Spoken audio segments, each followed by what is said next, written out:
Hi అండి, welcome back to my channel. ఈ రోజైతే నేను మామిడికాయ పచ్చడి చేయబోతున్నానండి. 2 నిమిషాల్లో ఈ పచ్చడి అనేది మనం రెడీ చేసేసుకోవచ్చు. చాలా అంటే చాలా సింపుల్గా ఉంటుంది, టేస్ట్ కూడా చాలా బాగుంటుంది. ముందుగా ఒక మామిడికాయని తీసుకుని దాన్ని శుభ్రంగా కడిగేసుకొని ఇలా ఫీల్ చేసుకొని ముక్కల కింద కట్ చేసుకొని పక్కన పెట్టుకోవాలి.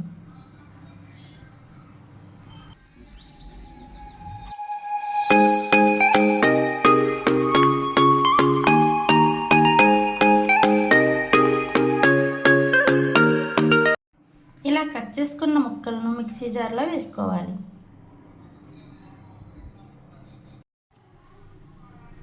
తర్వాత ఇందులో 4 వెల్లుల్లి రెబ్బలు,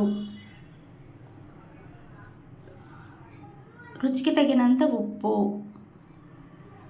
1 స్పూన్ కారం, 1/2 టీ స్పూన్ పసుపు, 1/2 టీ స్పూన్ జీలకర్ర వేసుకొని మిక్సీ పట్టుకోవాలి. మరీ మెత్తగా పట్టుకోకుండా కచ్చాపచ్చా కింద అయితే మిక్సీ పట్టుకోవాలండి. రోలు ఉంటే రోట్లో కూడా దంచుకుంటే చాలా బాగుంటుందండి. ఇలా మిక్సీ పట్టుకున్న దాన్ని ఒక బౌల్లో తీసుకుని పక్కన పెట్టుకోవాలి. స్టవ్ అంటించి కళాయి పెట్టుకొని అందులో ఒక 2 స్పూన్లు ఆయిల్ వేసుకోవాలి. ఆయిల్ వేడెక్కిన తర్వాత ఒక 1/2 టీ స్పూన్ ఆవాలు వేసుకొని ఆవాలను చిటపటానేలాగా వేయించుకోవాలి. ఇలా ఆవాలు వేగిన తర్వాత అందులో 2 ఎండుమిరపకాయలు కట్ చేసుకున్న వేసుకొని ఎండుమిరపకాయలను కూడా వేయించేసుకోవాలి.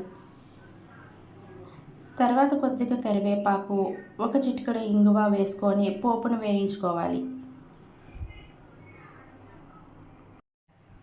ఇలా వేగిన పోపుని ముందుగా సిద్ధం చేసుకున్న పచ్చళ్ళలో వేసుకొని ఒకసారి బాగా కలుపుకోవాలి.